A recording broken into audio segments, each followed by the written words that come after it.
Right, well, I'll tell you what we'll do, chaps. We're just going to kick off because I think there's plenty to go with on this particular show, like, unlike all of the others.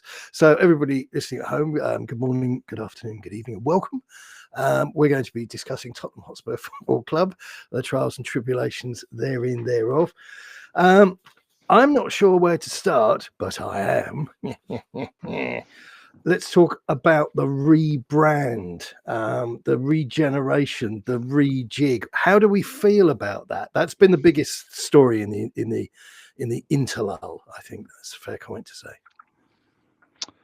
I personally have seen for many years the dilution of our footballing heritage on the pitch, and the fact that when we moved out the old White Hart Lane and we moved into the new stadium, it was built for a purpose, and that wasn't football. That was to host concerts, it was to host NFL games, it was for boxing, and then suddenly along the way came the formerly EV series. So it doesn't come as a surprise, and it's certainly something that I'm not going to lose any sleep over, because it's reflective of our current owners, who are there to milk the cow to generate as much revenue as possible, and couldn't give the first toss about the footballing side of operations. It's a hindrance, and it's something that they have, and they don't really want it. So, Tony, you clearly are a lot more enthusiastic. Well, if I could copy and paste what Chris said into this discussion, that's probably what I'd do. But it's interesting, actually, because I was, as I want to be at the great annoyance of my children and my wife, I sort of enter into this. You call them discussions, but it's really like one way talking to a wall with people on Facebook and et al. Around such matters, and it led me to just in the midst of an argument. I went back to the previous when the stadium opened. I think that and there was an article from I think one of the marketing director. I can't remember his exact title, and his exact words were, because I was arguing. This guy was going on about Tottenham, we own the stadium, etc. I said, no, we don't own the stadium. You can have all that legalese and all these corporate structures, etc., but Tottenham doesn't own the stadium ultimately. No. And this corporate director, I can't remember his title, but he literally said in the article, at Tottenham are the anchor tenants. This is an NFL stadium, and this is just a further iteration of this. The chap's name is Aidan Mulvaney. And that's the one. Scored into my goddamn mind. Mm. This is the springboard for the new world order. And do you know, the longer I wander around this planet whistling a happy tune, trying to keep my affairs in order, the more I feel that I'm turning into Alex Jones or some absolute lunatic who's thinking about building a compound at the bottom of his garden. We are simply under attack from the globalists. There's no two ways about it. This week we also had another rebranding exercise, which has got a little bit more press, a bit more sort of kind of mainstream, with the motor car manufacturer Jaguar. And the miracle of television, Shazam, I'm going to put up both of the things here. There aren't those enormous similarities which you can sort of put for the 12-year-old would get, but look at the use of the primary colours. Happy playgroup colours, happy meal colours. I'm so joyful. I'm so integrated. I'm so dreadful is what I am. And this is all about no sex. Everybody's a different shade of brown. And if you own a flag, you must be a massive racist. And it's just dreadful. It's just dreadful. Everybody is androgynous. I can't tell if it's a girl or a boy or a mermaid. And yeah, it's just, I actually find it a little bit gruesome. It makes me go a little bit pukey, because the whole thing, the idea, I had a conversation with somebody this week, somebody who was Jewish, and I said that one of my kind of pet hates are Jews that don't like Jews. And we found out who a lot of those people are since October the 7th last year. And one of those people, Jew doesn't like Jews, is Daniel Levy. Don't know if you've heard of him. And this is more of the same. This is more of the same. And this wants the client reference numbers just to be happy bags full of merch, flag waving, and when I say flag, I mean like the flag, the corporate flag, monkeys. And I find it saddening, immensely saddening. And I just had a look because I'm that kind of guy. Because a brand I never really got into because it wasn't a brand. You know, I used to joke, you know, if you lived up north, Benetton was a designer label, right? Because it never bloody was. But Benetton is still going. I mean, I live in the middle of nowhere and I'm out of touch these days. I'm still wearing the same stuff I was wearing when I was 20. But Benetton are still going. And they always struck me as a little bit kind of, you know, well, hang on a minute. I don't see many Chinese people where I live, you know, wearing multicolour striped roll necks and stuff like that. And they're still going. And I can't believe how it's exactly the same and doesn't appear to have gone completely woke. They don't have like albino Chinese people in their advertising, and you can't tell if it's a girl or a boy or an old man or a little old lady. So yeah, I just think the whole thing is pretty shocking. So we've got a Jaguar advert which doesn't contain a car, but has black people that could be gay, straight, asexual, pansexual, into chickens, who knows? And then you've got Tottenham Hotspur Football Club, who have removed the name and they've removed the Latin and they've they've removed the football. Well, the chicken's pansexual probably as well. I tell you something. The thing that kills me is death. No, the thing that kills me is I'm amazed they left the spur on the cockerel, because that's I mean, I know carrying a weapon these days is very on message, especially in London. But the idea that the cockerel would still be tooled up, I just find extraordinary. But yeah, so that's my outburst anyway. And that brings us on to the fact, what's the current stadium called? The stadium or the venue? Are we just keeping it simple by making it attractable to any form of sports entertainment? I think we're going to go down the Prince route. We're going to go down the Prince route, the stadium formerly known as Tottenham Hotspur.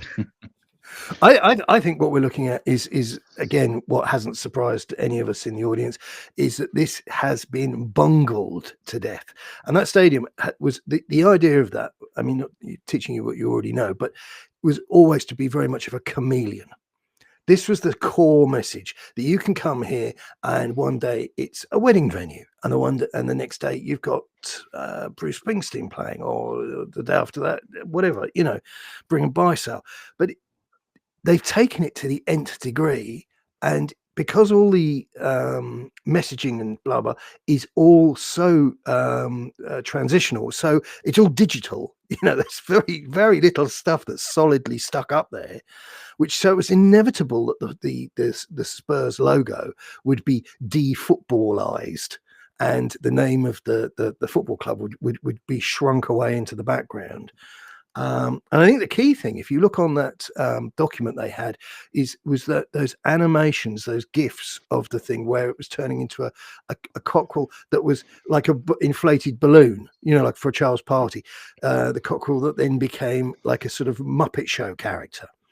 And it is that, I think, that has absolutely scuppered them, because nobody knew what the hell it was. And it looks like to me the marketing people, when they come up with all these announcements, and when you go on the website and you see this whole interactive thing going on, they must have been banging one out doing this, because it's just ridiculous, isn't it? You're talking from experience, Tony. Oh, how many years were you in that industry? Yeah. Did you ever get over that HR complaint? Again,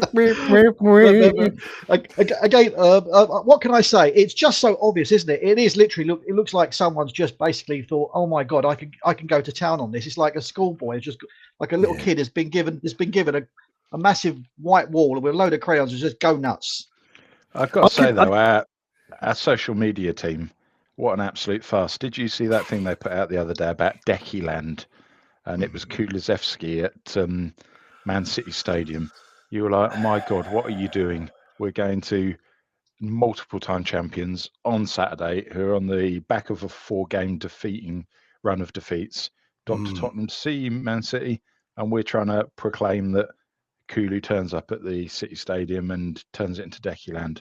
What sort of buffoon puts things out like that? Well, I tell you who does that, and I've been using this phrase for some time. A 12-year-old, because a 12-year-old would have worked out in the audience, in the team, everything's ever so inclusive. The team would have worked out that the business of Decky showing up for that other game went down well with people, because we aren't ordinary people. We're not the target audience. We're a very small sample group, except for we're not, because if you actually speak to people, you see the comments left on the YouTube thing, you see the comments left on my Substack. Most normal people don't vibe in on that, what I would refer to in the past as that Jermaine Genius thing, where he says, yeah, Arsenal are coming and this is my game. No, mate, you're employed to play whatever 40 games a season, plus cups, plus whatever.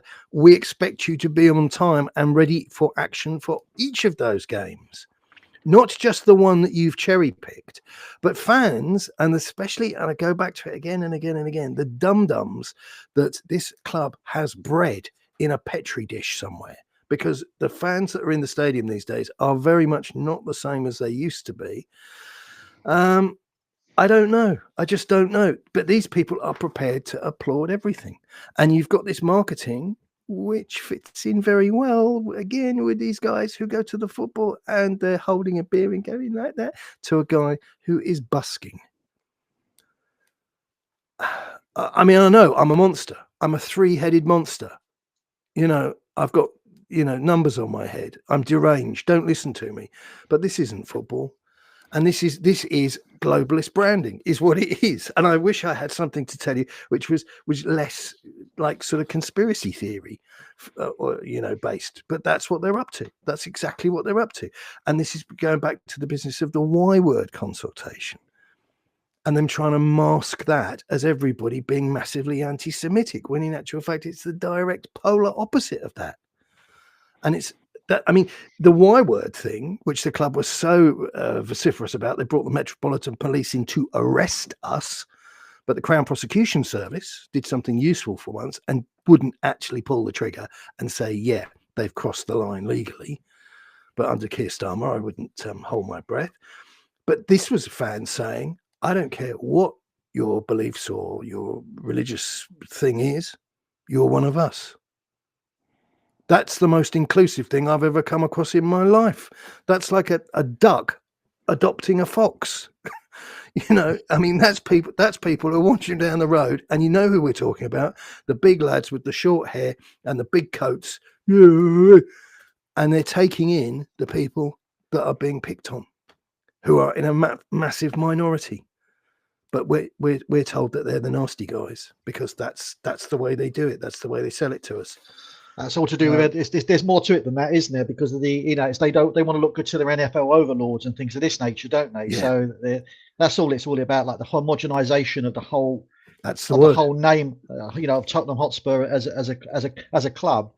That's what we just become homogenized now, but it's all they're slowly eroding away the core of what we were, because we just now become, as you say, a global brand, NFL concerts, etc., etc. So the true Tottenham Hotspur Football Club is just receding into the distance. Yeah, I mean that was the mission statement. I mean, I did a thing on my Substack, and I said I think the headline was something along the lines, "Oh yeah, we removed the football like you asked, just as you asked," because that stank to high heaven of somebody who'd been given a brief that you would never release into the public domain and said, "Look, I've got this football club, but that's not what we want to do. That's not what we're aiming for. Now we're going to sell hot dogs and we're going to sell this and we're going to sell that. And blah, blah, blah. But what we want to do is turn this into a venue that you come to."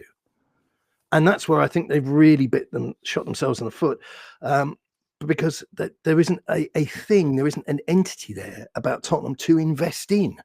And if anybody thinks I'm being desperately unreasonable, it's been years and nobody will touch it. Nobody will touch it. And that saying there used to be a football club over there has never been more relevant.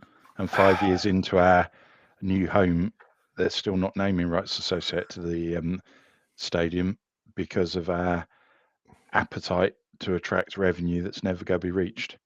Well, if you look at the bottom of the Spurs website, the homepage, if you scroll right down, there's a great big footer, which is normally, and they have all this as well, if you've got any complaints, tips, suggestions, want to know what happens if I'm a Human trafficking policy. Yeah. You know, where do I put my human slaves while I'm at a game? Do you have a holding pen? You know, what am I entitled to under the European Rights of Human Convention? But the amount of sponsors, and it's, look, I don't begrudge them because I applaud people who are clever and can earn money, believe it or not. But the amount of sponsors we've got, you think of it, I joked, but we have literally, the only people sort of missing are Tweezer Man and an ice cream company. But we've got sponsors for everything. And I do understand it.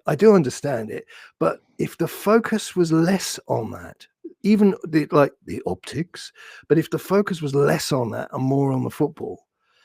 So the next one I want to throw at you, because we're so happy with the branding and we endorse that and we support that and we cherish it. And you know, the amount of people are going to have tattoos removed after this is extraordinary.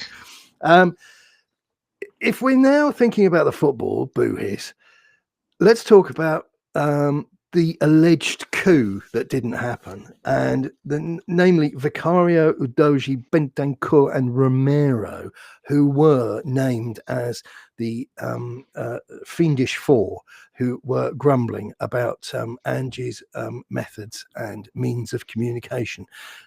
Any thoughts on that, gentlemen? I guess any coup that Vicario leads will be short and over before it started, because the bloke's incapable of catching a football, dealing with a cross, defending a corner.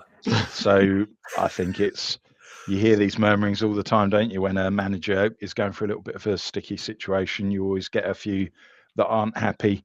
Voices are starting to be heard in the changing room, allegedly. But that's exactly what we saw with Nuno. It's exactly what we saw with Mourinho. It's exactly what we saw Conte, and towards the end of his tenure 5 years ago this week. In fact, it was what we saw at the end of our great Pochettino era. So it's rinse and repeat. And those that you've named, they've got nothing about them. They're all moderate footballers. They're all wimps. They're all cowards. There's not a single voice between them. Not that I'm an Ange fan for one moment. Not that I support Ange, but I support Tottenham. And if they're not going to bond together to help the club through this sticky situation, then they can be on the first plane back to Milan, as far as I'm concerned. Tony, are you with the mob for or again? I can only surmise with that four that you've just mentioned and how spineless they are. Henry V isn't quaking in his boots, is he? Let's face it, honestly. I couldn't agree more. You know, the key element here is it's for, let's say, we know that, you know, that occasionally Romero will play, etc. But they're for nobodies. And if it was the likes of a Roy Keane or somebody, a leader, or, you know, somebody who's an actual leader who's got the bollocks to back it up and will go toe to toe with somebody, and I'd respect that 100%. But this lot, it's the equivalent of kids in a playground. It's the kids in a nursery complaining about the fact they didn't get chocolate buttons. I find it. What you've said there is spot on. And this goes back to the business of where we had who was it? The last man standing in the customer liaison cabal. Oliver Skip. I mean, these people aren't fit to be a bus conductor, and they are, you know, part of a sort of power tranche of players within this. And you just think, no, mate, I wouldn't send you out for a pizza. You know, you just got Vicario sitting there going, Vinny Key. You know, Did you see Vicario's performance for Italy the other day? Oh my God! What an absolute disaster! What was what did he do? So he conceded after 3 minutes from a free kick. Then he scored an own goal for the second, and generally had an absolute shocker. 3-1 they lost to France, didn't they? Yeah. Well done, Daniel. Good business yet again. I mean, this is another thing I get. You know, have battles with people on. You know, there we were. You know, on Facebook. On Facebook, I know. Sorry, I'm suicidal like that. I can't help it. Isn't there a new place for you, Blue Yonder or something, called Blue something or other? Blue Sky, isn't it? That's the new Twitter, isn't it? All the wankers are going to hang out. The new safe space for spazzies. Yeah. But there you go. You got Vicario, 17 million, and then, you know, we could have got Raya. you know, for okay, yeah, 40 million, but come on, it's not even a choice to be had there. You don't need to talk about the money though, because we're 8th in the Deloitte League, and I know I should get 20p or 0.6 of a penny or something for every time I use that language, Deloitte Money League. But goodness me, we've got money coming out of our pores on our skin. We've got tons cash. Hemorrhaging cash. Sneeze. Oh my God, there's another 50 grand on the floor. Burp. Oh, there's another, and it's just, there's a huge money wandering around. And like I say, there's all these sponsors as well. And it's just. The sooner old World Cup winning Romero gets on his cycle and pisses off the better, as he's very, very hyped. He's not the player everybody says he is. No. He was fortunate that he was in a good Argentina side when international football was at its poorest, and he's never set the world alight for Tottenham, and he wanders around half-heartedly. And the last game against Ipswich, he decided to play centre forward for the last 10 minutes and offered absolutely Fandango Adams a chocolate tea cozy was more effective. And every time he gets the ball at the back, he slows the game down to an absolute snail's pace. So everybody just sits back and goes, okay, fine, kick it around for a while. And kick it around for a while. When he was at his best, it was when he was a little bit niggly and a little bit feisty, and you thought, oh, he's going to go through somebody in a minute. But he's lost that aggression in his game. And not one of the best players to ever wear a Spurs shirt, but a bloke all three of us would care for.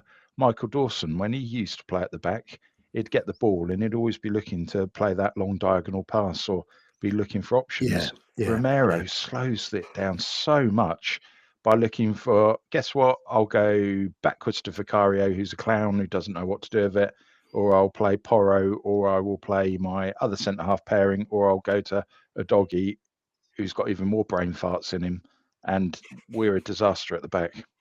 I think. Sorry, go on, Tom. Go on, Harry. Go on. No, you. One of you go, for God's sakes, come on. It's this is where there's this thing. Obviously, with Dragusin, he's had a shaky period. Yeah, playing him on the wrong side. Playing him on the wrong side. He's right-footed. You're playing him left. Yeah, exactly. This is exactly the point. You got to go righty. Yeah, there's a good player there. There's absolutely the Euros told us that. You could see that in the Euros. He was playing in the right position and the right team that had the right tactics and the right way to defend.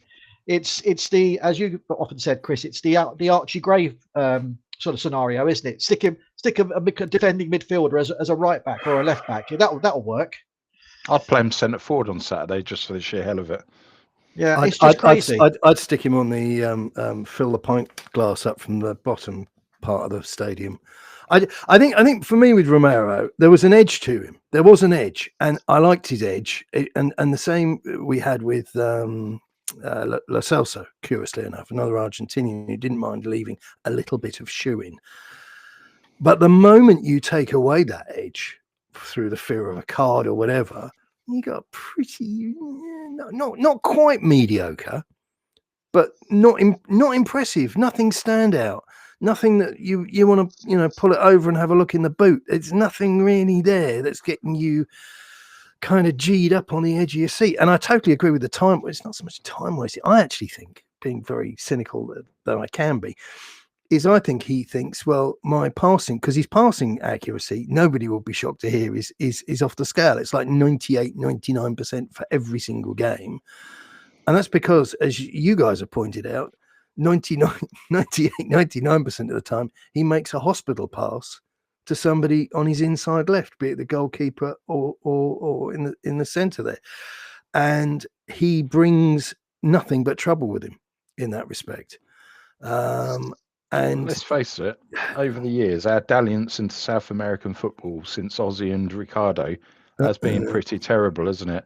Yeah, Juan Foyth, Giovanni Lo Celso, Valise, Gilberto, Eric Lamela, Aurelio Gomez. Did we say Juan Foyth? Yeah, I think we did. Yeah, who was that? Yeah, you did. My heart stopped. Bless you, Chris. Bless you. Who was that clown we had in midfield? The Brazilian central midfielder ended up going to Barcelona. Oh my God, the black guy, and he was the guy I was at the game. Not Sandro. Not talking about Sandro, are we? Sandro No, was brilliant, an No, absolute Sandro, great player. Sandro But we was Yeah, had good, okay. good we had fun. the I central can't remember midfielder, didn't we? Who what we was his signed on the name. back of a He- World Cup. Mm. Everybody said he was superb, I and he was was at another one who was pony. I was at a game at. I'm just giving you this to buy time while you think of his name. But I was at a game at Burnley where I was in the away end, obviously, and they had old wooden seats that had just been painted over year upon year, so you could see the layers of paint where the sun had stripped them back. And that was the game, which we'd been pretty awful, and he was dreadful. But he came Paulinho, forward. there you go. There we go. Oh, there we awful. go. Everyone's Ross. a winner. But he took a shot from sort of like almost like the 8-yard point or wherever it was, and it went out the ground. It was extraordinary. The only person to be oppressed was Timo Werner. Yeah, it was like an Exocet missile fired by a North Korean. You know, the only people that were getting worried was a seagull that happened to be sort of going past, minding its own business. It was going nowhere near the goal, and the shot was of such an appalling miss-hit quality that the fans, that the Burnley fans, just giggled. I mean, the absolute ultimate humiliation. There was just giggling. It was childlike giggling around the stadium. But he was another one, Chris. You're absolutely right. In a long line of duds. Can you remember? Yes. We signed a supposed Brazilian prodigy by the name of Rodrigo Defendi. He was a centre back, and he was supposed to be the greatest thing since Marmite. Guess what? He went on to achieve nothing. We should avoid South America like the bubonic plague, because our talent identification and signing of players from anywhere in that part of the world is terrible. A lot of Tottenham stuff reminds me, and I had this item of electronic consumer software as a child, and it was the Amstrad vertical record player. I don't know if you're familiar with that, where you had to screw the thing on. And I had that, and I was so angry. It was the first time I'd taken my anger, because I was like a young teen, out of the house. And I had a repair guy came around, because I had a contract with, I can't remember if it was Dixon's or whoever my parents had bought it from. And the guy came around once a month for 18 months for the life of the thing. And he said, mate, it doesn't work, because not every album is like rock solid like a piece of steel out the factory. Albums have got and you see the needle go like that as they go round. Well, this is working against gravity, and it didn't work. And we buy footballers that are the equivalent of that Amstrad upright record player. That's the reality. They're total junk. They're not fit for purpose because they don't work. It's like they've got a leg missing, or their head is stuck on the wrong way round, and they can only sort of half. No, it's disaster. So we're talking about these guys, and so I want to just home it in, because now we're going into the Manchester City game. We're going to be without Romero, and we're going to be without Mickey. Mickey is an injury worry. I think we need to share that as a group. Like, hi, my name's whatever, and I'm an addict. My name's Mickey, and I've got something wrong with my me legs. And Romero, he went away on international duty with a foot injury sustained whilst playing with us. He didn't really get much of a go, came off early and came back early. Is he on paternity leave? Could we say that? Would that be a terrible thing to say? His wife has had their first kid, a little girl. Yeah, I mean, but is it like, oh yeah, now I'm coming back, a bit of paternity leave? I mean, but why was he put in that position that he was going to play? Yeah, the question in the first place is, if you've got an injured foot, why then get on a 16-hour flight to Buenos Aires, knowing that you're carrying an injury, and then aggravate that same injury, surprise, surprise, in a game of full contact international football? Because it's what we do as a club. Is that we buy these people. We don't look at characters. We look at metrics. We don't look at character. Correct. But similar to Lo Celso, he always used to get the plaudits from Lionel Messi saying what a great player he was. he would lift his levels and thrive in the Argentinian national shirt. And Yeah. it seems sometimes these guys prefer to wear their country shirt, unsurprisingly, over whatever it is we're calling ourselves down at the venue or the stadium previously known as Tottenham. But when you've got players like Messi, in your team, you tend to raise the level of your game anyway. Yeah, because and they make you look better. Yeah, exactly. There is that as well. Like Romero looks good when he plays for Argentina because he's surrounded by better players who are better than him, who make him look better. So therefore, it's not a surprise when these guys go off and do that. They look like they're putting in a performance, because the moment they come back here, they come back to the dross that we've got.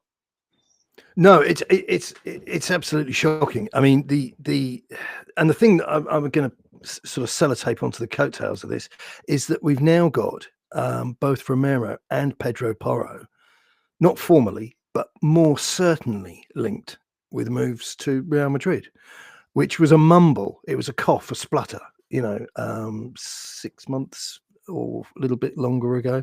And now it's being spoken of as a ongoing issue that, they're now being monitored. Pedro Porro was very sort of, oh yeah, it's nice to be seen in the same light as Bom Bom Bom. We haven't heard anything from Mickey because obviously he hasn't been in front of a microphone for a while. But what are your thoughts on that? I mean, and the next question is going to be about Ange. So if you want to segue into that, be my guest. But it looks to me, I mean, I've been looking at stuff over the international break, not enjoying it, not watching the games, couldn't get motivated at all.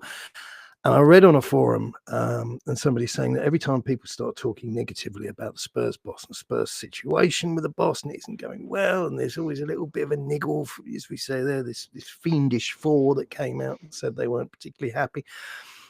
The managers don't survive. There's been nobody that's survived this process, this cyclical, repetitive process where it feels like the wheels might come off.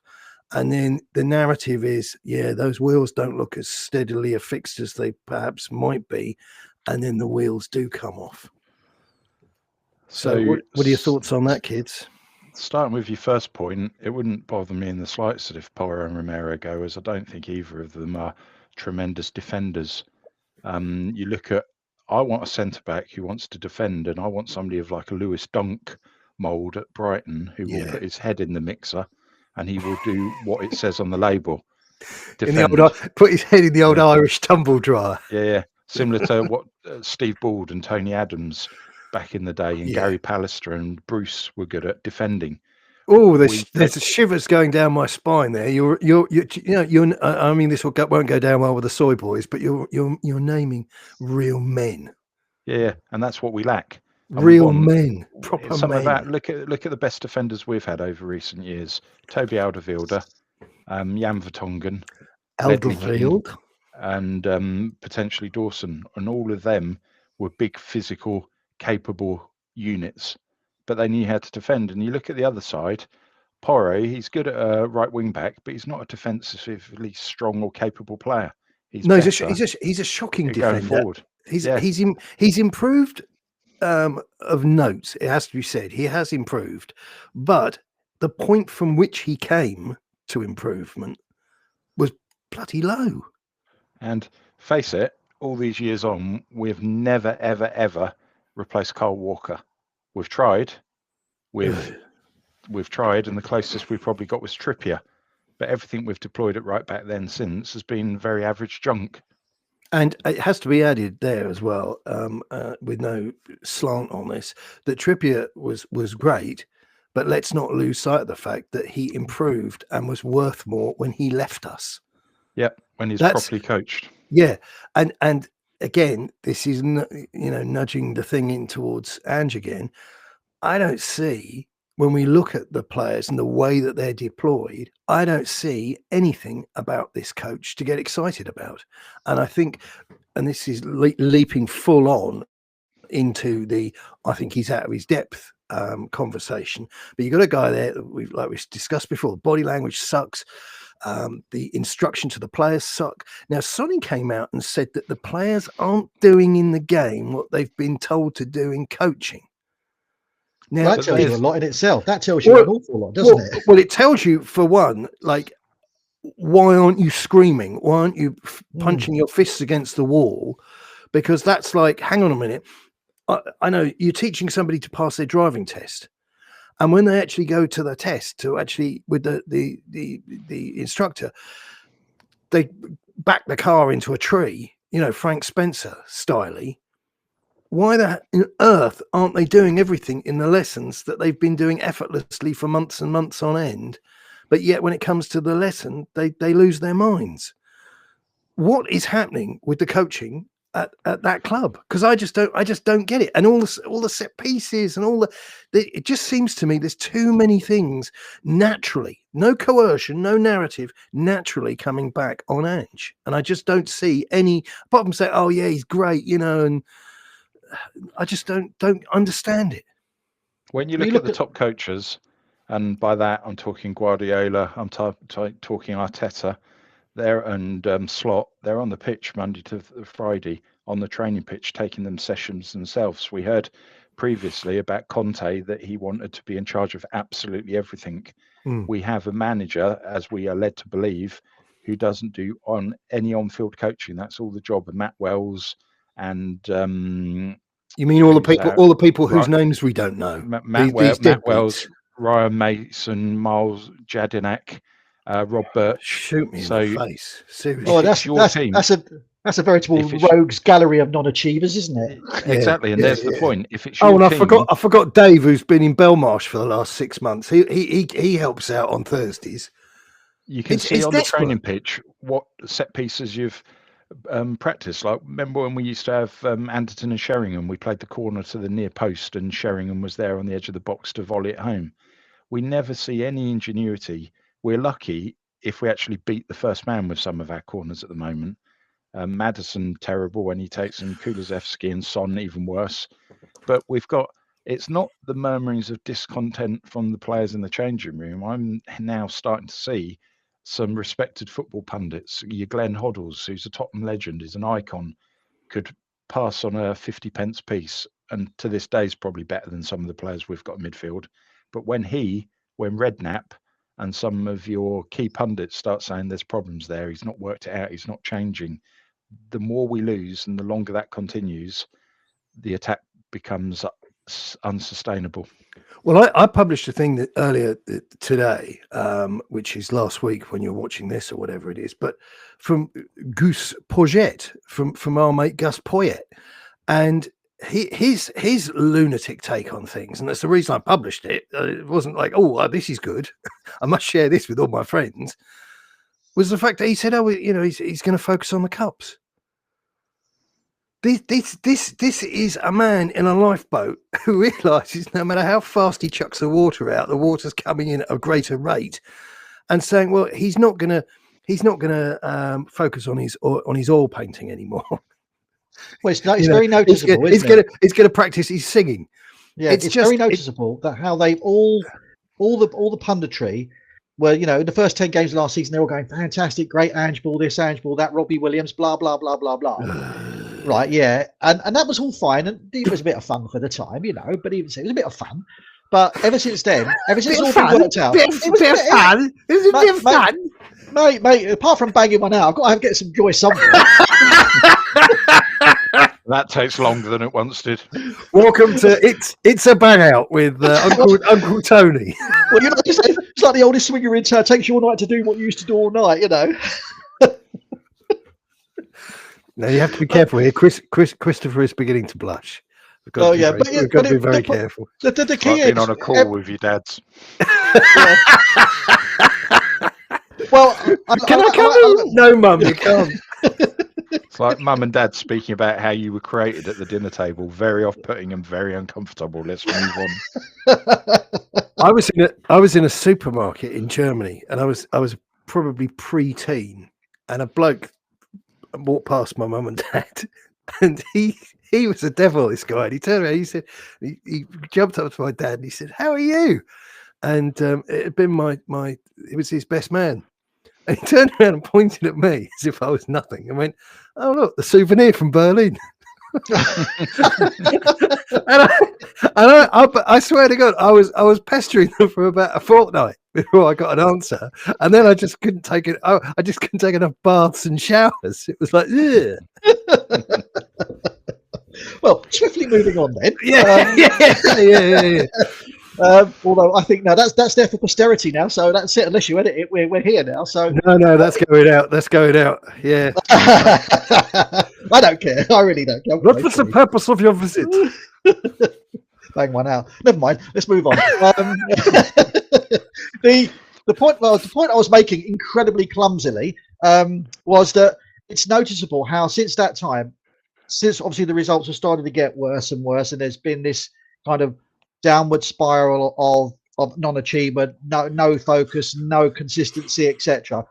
People are not saying, "Oh, he'll sort it out. I can see green shoots of recovery, etc." It's just down, down, down, down, deeper, down, deeper, and down, deeper and down. A status quo. Indeed. Underground.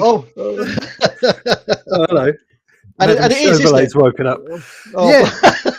But no, it absolutely is, and we're getting this mixed muddle lucky bag nonsense of oh yeah, he's going to focus on the cups.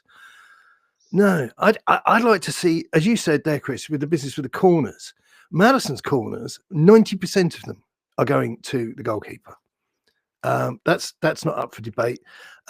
We've noticed recently short corners creeping into the game because they've lost confidence in their ability to hit the ball any great distance. Kulusevski is a little bit more of a danger because he can get a decent thwack on the ball, but again, they're not really finding anybody. And you could argue with a big guy up front like Solanke, we're crying out for somebody that can hit the ball into a bit of space for him to run into, like 3 or 4 yards, but it's all just a mess of people clumping up together with the goalkeeper's hands. But tactically, there are far more questions than there are anything approaching answers. Go on, Chris. Another thing that stands out for me and is quite concerning is poor old Wilson Odobert reconstructive surgery on his hamstring at 19, 20 years of age. So that's a really, really bad injury. And we probably won't see him until February, March next year. And you're thinking, but on an upbeat note, that was another classic example of the Rose West School of Public Relations. The guy putting the photo out himself of him laying in bed. He puts the photo out thanking baby Jesus and the orphans for the fact that he survived the general anaesthetic. Or whatever it was that he was thanking, because obviously we still don't know the outcome of the surgery if it's been successful, but hopefully they spent enough money so it will be. So he puts that out, and then the club 24 hours later or whatever, it says, "Oh, we'd like to tell the surgery." It's so disjointed. It really is. It really is. It's just a mess. I don't think he had general anaesthetic. I think he must have been in just one of Ange's team talks. Listen, mate. I'll do it myself, right? Come in. This is it. I mean, you can live off it. I mean, if judging by the famous four, if they're unhappy, they're just publicly saying they must be going through the rest of the squad because you could just see it. There's just no togetherness whatsoever. Well, I've noticed they're lost. They look like they do not know what's been asking of them.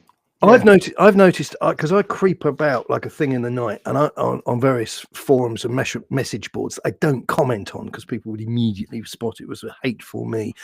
And there is an increasing little thing there from people that I hadn't seen before, of people referring to Hotspur Way as a spa, as a health club.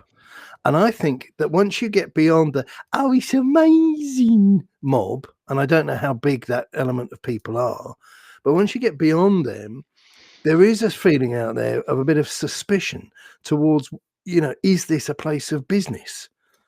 Is this a place where you go to, attain certain levels and blah, blah, all down that route, opposed to, "Oh, this is fantastic. They've got that milk I asked for. Yeah, I love the oat milk on my cereal." Where are we heading? Are we heading down they've got the milk in that I ordered, or are they heading down the route of the recovery times? Because for a data-driven business, allegedly, don't believe you, for injuries to be, there's been no progress there. Comes from the top, mate. Comes from the top. Comes right from the very top. Because there's no interest in actually being any good. Well, and it's the willful neglect willful neglect of the squad that Mm. what sensible professional club goes into a season with Dragusin, Van der Ven and Romero when you're in a Europa League that goes on for God knows how many games? You've got the FA Cup, you've got the Carabao Cup, and you're trying to be supposedly interested in participating to a degree in the league. Yet we've spoke about it before. It's a reduction of the wage bill to make it more attractive for investment. But you're just absolutely failing from the outset that there's no competition in that team. I say it week in, week out. Vicario needs a rocket up his arse and he needs a half reasonable keeper to be pushing him so that he's fearful of starting the next game. But he won't be. And that's the same as both our fullbacks. It's the same as our midfield options. We're just paper thin in quality. Vicario is a great example of how not to do things, in my opinion. So you've got a guy who's young, okay, and we've all been there. And I remember myself at his age, and there's stuff you come out with that you shouldn't come out with, and it gets exacerbated. It gets there's a fanning of the flames around this guy. And I mentioned it the other week, and one of those divs, those chumps from the Tottenham Spurs player, whatever they call it, said to him, well, you're a bit of a legend, you know. And no, stop using that language. He has yet to pay his dues. He came here on a punt. Now, if the punt was successful in so much that it pans out that he turns out to be a great goalkeeper, which he has thus far yet to conclusively prove, fine.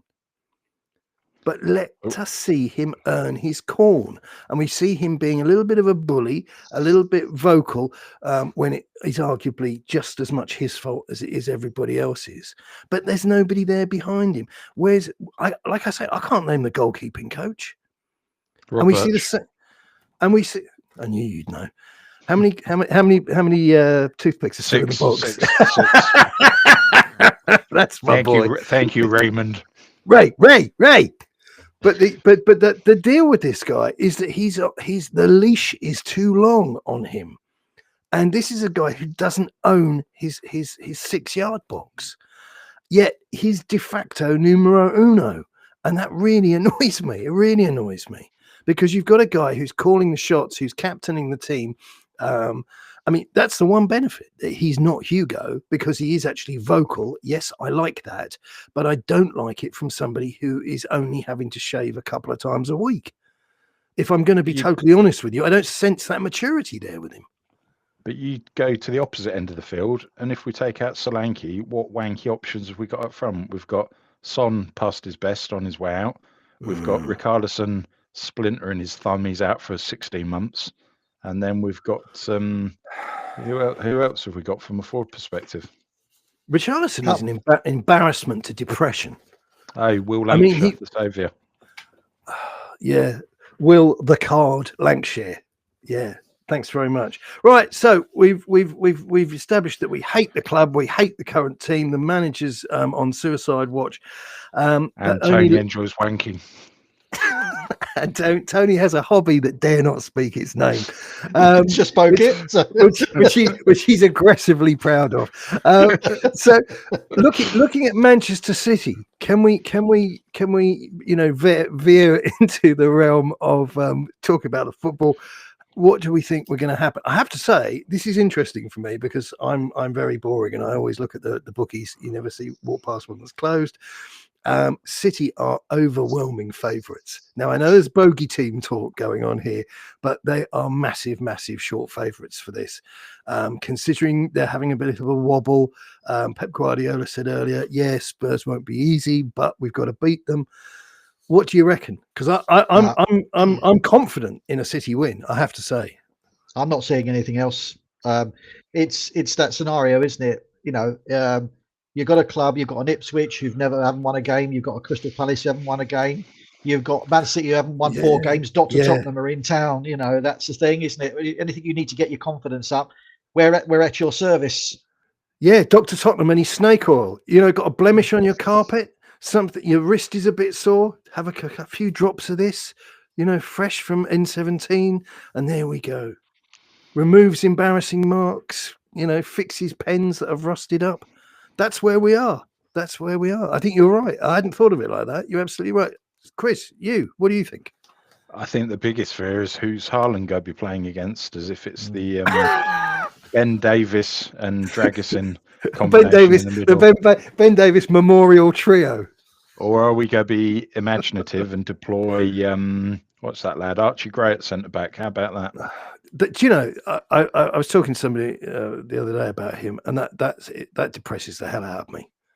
We've sunk good, honest, earned money into that kid, and I've said it once, I've said it 1,000 times. All we're seeing is an exceptionally adequate young man going That's all into he's my, That's all he's best being sort of, allowed to be, though, isn't he? That's all yeah. he's being allowed to And be. again, That's the key. that's another piece of ballast in the Ange balloon for me.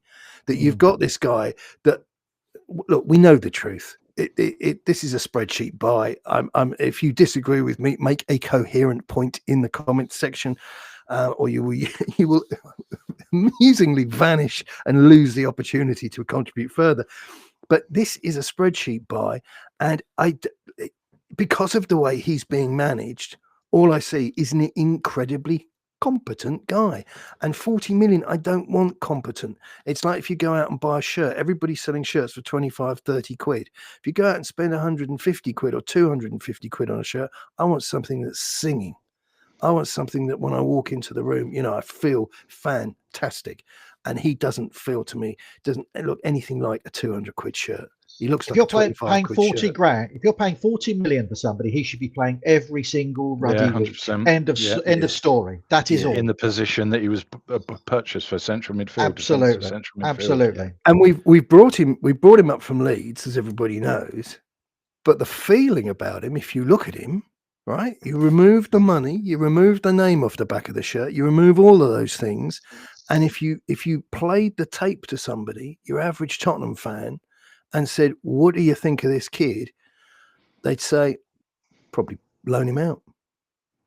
Because he's not getting anywhere at Spurs. They don't see a hole for him at Spurs. They don't see a spot for him on the shelf. They'd probably say, loan him out, because they don't know what to do with him. Because that's what you do with players you don't know what to do with. You loan them out. But you don't loan a player that you spent 40 million quid on, do you?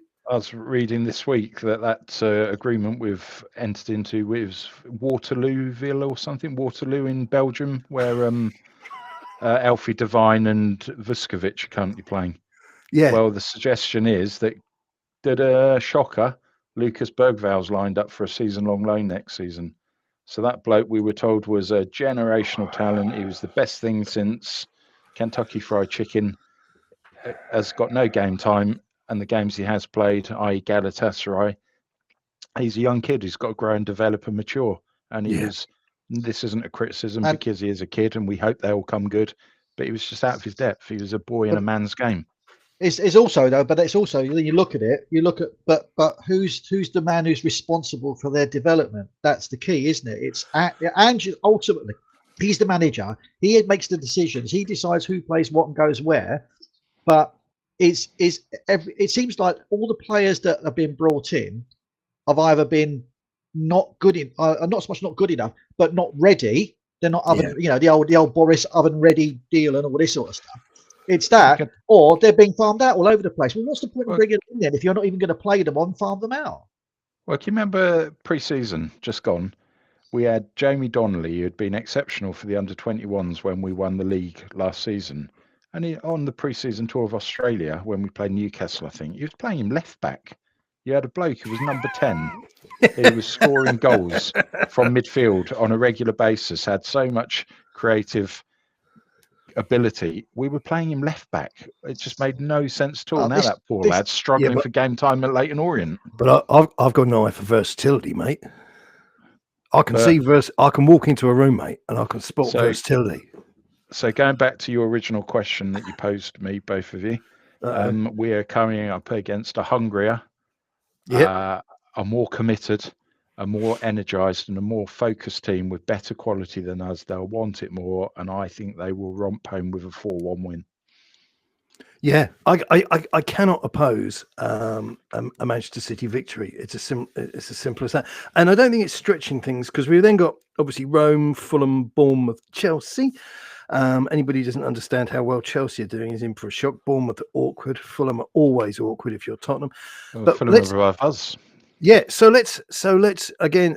City, we think that's a no-brainer. Roma, any thoughts on that? I mean, we're going to record again before then, but I'm just curious because these games aren't far Do you know apart from what? each other. I've got so little interest for the Roma game. It's just a European game that we played 3 crap teams. We beat them all. We came up against a reasonable side, nothing more than reasonable, in Galatasaray, and Yeah. they could have beaten us 10-2 if they'd have taken their chances.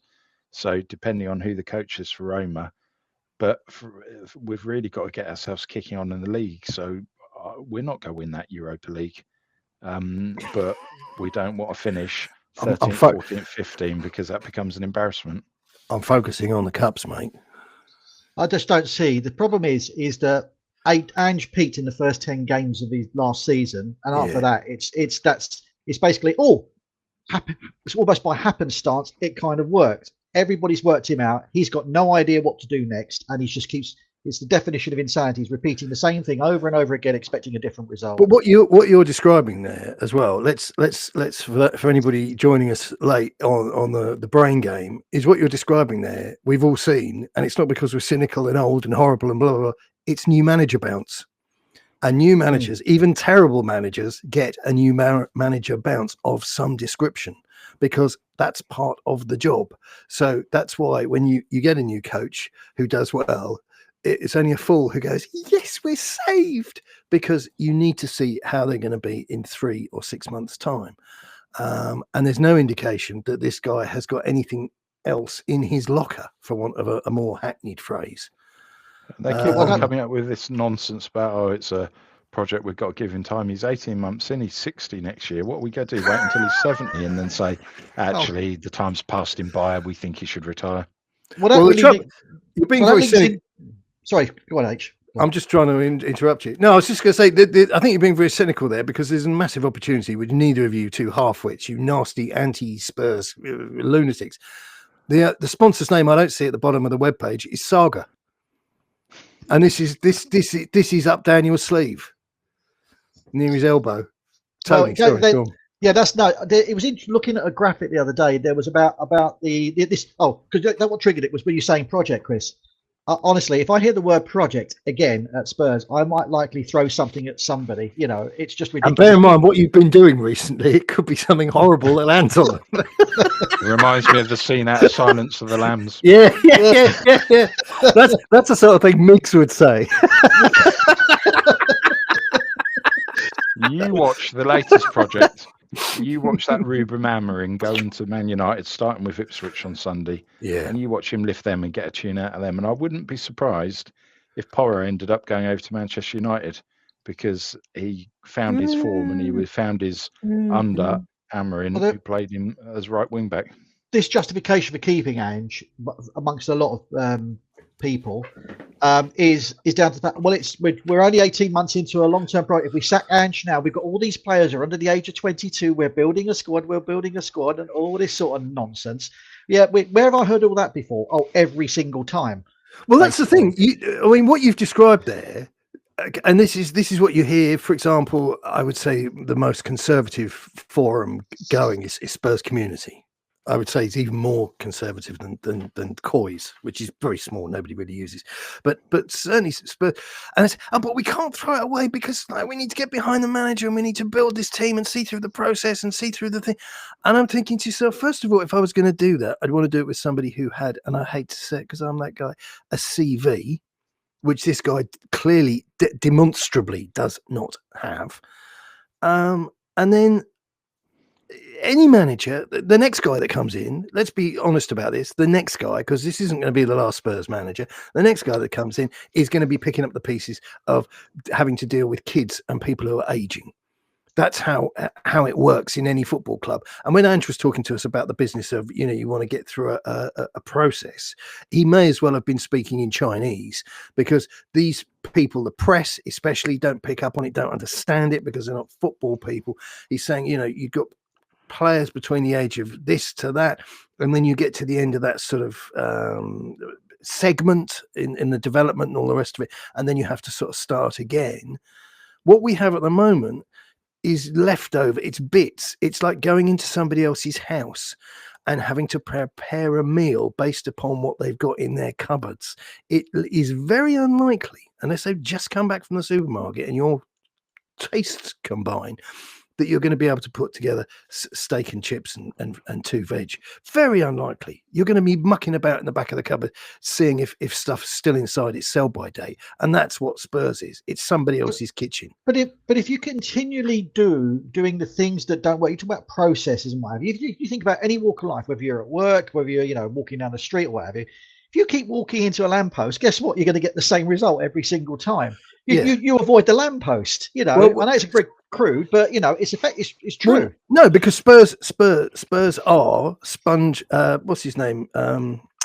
Sideshow Bob with the rake in The Simpsons. Yeah. The dung, dung, dung. And that's what we are. We're Sideshow Bob. Yeah, I agree. But what's he going to do? What are we going to do with him? Do you know what? Once somebody said to me, the name on the back of the shirt will never replace the name on the front of it. Nobody ever said that to you. Nobody ever said. Nobody talks to you. Nobody talks to you. Well, yeah, only on day release. There's been players in the past who've got too big for their boots, and I've been like, just be on your way. I couldn't care if you play for us again. Adebayor, for instance, or Hassan Ghali, or players of that nature, or Berbatov to a degree, thought he was better than Tottenham and did everything he could to get the move to Man United. Disco Benny and his little Quinells. Oh, it's brilliant. Disco Benny was. If you weren't a footballer, what would you be? A porn star. But it's the same with this manager. I would run my own camp. It's the same with this manager. I can't understand why our fans have got such protection to him and allegiance to him. He's not achieved anything. He was worked out after his 11th game last season. And it's Stockholm syndrome. That's what. But you look at the history of Tottenham Hotspur Football Club, and he's not going to take up many pages in that book. But you almost shot down for telling the truth, and there's all these people who just want to cuddle him and say what a great guy he is, based on absolutely what? Ange Postecoglou is the Tamagotchi of football managers. Everybody under 12 wants one on their keyring, and to say that they're feeding it, they're nurturing it, and the battery hasn't gone yet. That's where we are. That's where we are. That this guy is something that a 12-year-old has on its bloody keyring. And yeah, I think we're in for some interesting games. Definitely, I think we're some interesting games. I'd be fascinated to see what we've been suggesting, what we've been positing, how close to that has come to fruition by the time we limp off the park against Chelsea Football Club. On that bombshell, gentlemen, we've hit the hour point. I think we've done our best work, best endeavours. Thank you very much indeed. If you want to like and subscribe, please do so. If you don't want to like or subscribe, please don't do so. You're in charge of what you do. We enjoyed doing this. We'll see you again very soon. In fact, we'll see you after the Manchester City game. Good luck, and don't forget, keep it Tottenham.